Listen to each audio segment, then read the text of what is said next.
Hello, fellow players of Hero Wars. I'm Jay. Welcome to Jay vs. Hero Wars. Today I will be going over my Hero Wars mobile tier list. So without further ado, let's check it out.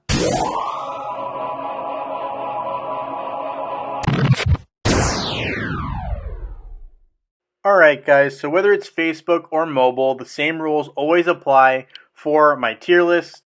Tier lists are meant as a guide, does not include every single combo. These lists are meant to help new players figure out which heroes they should focus on and invest in. And a typical setup, right, is comprised of a tank, a major damage dealer or two, a control or support, and a healer. So something like that. If you are really new, right? So some examples of this could include Astaroth, Kark, Jorgen, Faceless, and Martha. Another example could be Cleaver, Satori, Ju, Celeste, and Peppy. And finally, another option could be, for example, Invari, Krista, Jorgen, Lars, and Dorian. So those are just a couple of, teams that I came up with off the top of my head. Now, with that being said, here is my tier list for Hero Wars Mobile. Right, we have Astaroth, Krista, Lars, Martha, Celeste, and Jorgen all in S tier. And Astaroth is a no-brainer for S tier on mobile, right? Still one of the best tanks in the game. The twins are really great together. I'd say individually they are not S tier. I would say individually Lars is probably A tier and Krista is maybe A minus, B plus tier, probably, if I'm being honest, individually.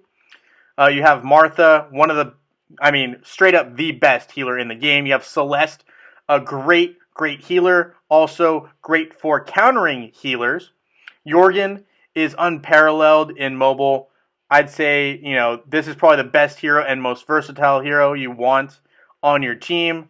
A must-have on Hero Wars Mobile. In A tier, we have Kark, Kira, Satori, Ju, Corvus and Morgan, Nebula, Faceless, Orion, Dorian, Cleaver, and Peppy. So Kark is a dangerous attacker, can target 3 enemies at a time and even do critical damage in terms of doing like a ×2 damage. And then you have Kira, very great with AoE, so that's area damage, attacking all of the opposing side. You have Satori, one of the best countering heroes in the game that you could possibly ask for. Ju, just a phenomenal pure damage attacker. You have Corvus and Morgan, a very good combo with the Undead and Morgan's little minions, as I like to call them. You have Nebula, one of the best supports. Not only does Nebula heal, disperses opposing team energy, raises fellow allies' attacks. A very good hero there. Faceless copies the first skill. Often you see Faceless paired with Kark, just a deadly combination. Orion attacks, 6 different heroes with the highest health. This is really great. You have Dorian, one of the better healers as well, just because Vampirism sticks around with him. So any hero that's, near Dorian gets that Vampirism skill and basically can replenish their health by dealing damage. You have Cleaver and Peppy. Cleaver, one of the best, heroes for pulling up that back line. You have Peppy, one of the best magic damage dealers, can deal up to a ×4 damage, which is pretty cool. You have in the A- tier, we have Luther, Leanne, Qingmao, Helios, Cornelius, Anvari, Galahad, Aurora, Sebastian, Marcus, Ishmael, and Jet. And all of these heroes are very viable. They're all really good on your team. It's just that they don't quite deal as much damage as some of the A-tier heroes. I really like the offensive heroes. So for me, A-tier just has a lot more attackers. But A- tier is also very viable. Luther is very good at getting to that back line, similar to Cleaver, except Luther actually jumps to the back line. You have Leanne. Leanne can put her opposing team basically on standby with the charm effect that Leanne has. You have Qingmao, one of the best supports, I would say, for Kira. Really can attack the opposing side. You have Helios, great against critical damage dealers. Cornelius is really good against high intelligence heroes. Invari, straight up counter to Kark and one of the best protective heroes in mobile, allows for protection for the heroes behind Anvari. You have Galahad, a great AoE damage dealer. You have Aurora, not quite the same level as on Facebook, but still a decent tank.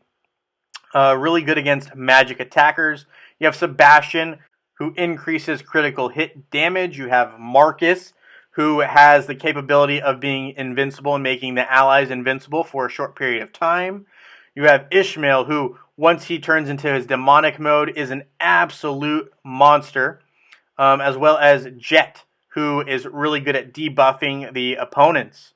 One downfall, though, is Jet is very hard to obtain. You have B plus tier, which has Thea, Ziri, Ginger, Maya, Elmer, Kai, Rufus, Fox, and Daredevil. Thea actually has a decent silent skill.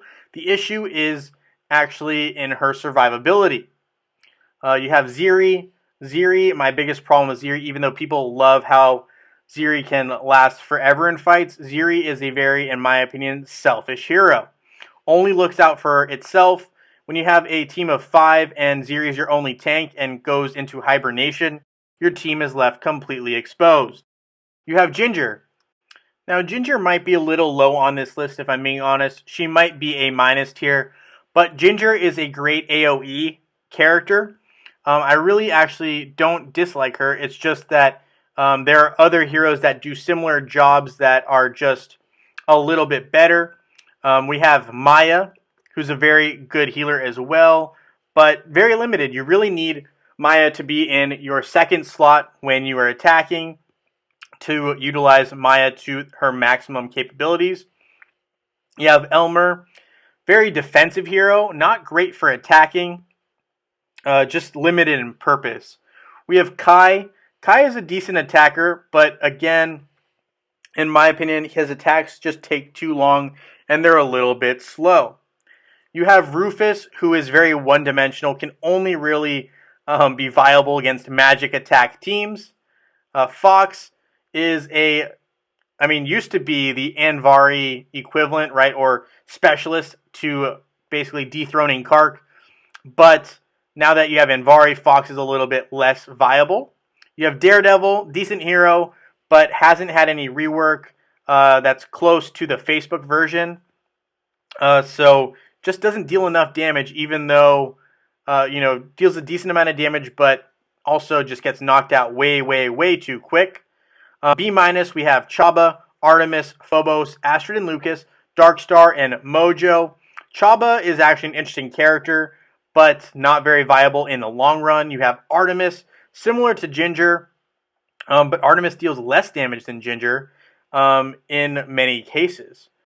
You have Phobos, who, in my opinion, can be useful, but in very, very rare circumstances. The saving grace for Phobos is that he's characterized as an undead hero. You have Astrid and Lucas, who is really good against the Vadger, the Incinerator boss, right, in Outland, but not super viable in most hero teams. Just takes up a slot. You have Darkstar, who has a really interesting skill that can basically turn an enemy against its own team, but Darkstar doesn't deal enough damage to make a severe impact in most battles, which is just sad because she has potential. You have Mojo, not a bad hero, just not someone that I think is very viable late in game. You have Lilith, Judge, Arachne, Heidi, and Dante. These heroes just need a rework and need some more viability. So that's what we're looking at in terms of a straight up tier list. For tanks and off tanks, this is kind of the order that I see the heroes being used. Astaroth is really, really good. Cleaver is decent. Krista's a great option, as an off tank. You have Corvus and Vari, again, an off tank. Luther, Galahad, Marcus and Ishmael, Aurora, Rufus, and then heroes I probably wouldn't use very much, Ziri, Chaba, and Lilith. Next, you have major damage dealers. Now, one thing to keep in mind here, I put Lars first, but that predicts that you're going to use Krista as well with Lars. They just deal a lot of damage together. If not, then Lars is not the top damage dealer on this list. Kark would be. Kark is ferocious. big fan of Kark. You have Kira, very good, but can easily be stopped with like a Leanne, for example. You have Ju, very good attacker, relentless. Orion is really good. Peppy is also very good. Satori, one of the best counters, as I've said before. Ishmael can be a good attacker. He just needs the rest of his team to almost all be exclusively support for his own abilities. Then you have Daredevil. I would not recommend using Daredevil as of right now. Next, we have control and support. There's no doubt Jorgen is the best right now for mobile. Celeste is closely followed, though. Celeste's ability to counter Martha, right, who's a major healer, is just huge, as well as the fact that Celeste is a healer in her own right. You have Dorian, right, and Vampirism. That is very, very helpful, especially if you put Dorian next to one of your major damage dealers. Nebula, again, just an incredible support. Helios is also good. Leanne, I really like her against Kira teams. You have Anvari, great against Kark, right? Or even as an off tank. Faceless, very good in different situations, like with Kark. You have Jet, who really focuses on working and chipping away at the enemy's defense. Cornelius, great against Celeste if there is no other high intelligence characters on the other opposing team. But this can be a problem if Krista is on the opposing team. You have Morgan, good control support. You have Ching Mao. I really like Ching Mao with Kira, but I put her kind of low on this list because very limited. She really works best with Kira. Sebastian really focuses on critical support. But again, there's so many other better control support that he's pretty low on this list. Now with healers, we have Celeste, Martha, Dorian, Nebula, Marcus, Thea, Maya, Morgan. All of them are good, but I will say after Marcus, there's kind of a drop-off in my opinion. So Celeste is really good because, again, dual purpose. So can help your team heal and stop the opposing team from healing. Martha is the best healer in the game. Dorian is closely behind Martha. And the reason for that is Dorian, basically allows the major damage dealer to recoup or regenerate its health by dealing a lot of damage if they're standing close enough to Dorian to take advantage of his vampirism. You have Nebula, great for basically increasing your major damage dealer's attacks and healing your team. Marcus, with that invincibility as well as healing, Marcus is actually not a terrible option. Thea, I don't dislike her, but she takes a lot of investment. Maya is very specific in her positioning, which makes her less viable. And you have Morgan, who really only heals the undead characters, so a little bit even more of a limited use. Now, with that being said, that basically concludes my Hero Wars mobile tier list. Thank you so much for watching, guys. Feel free to hit that thumbs up and subscribe, and I look forward to seeing you all in Dominion.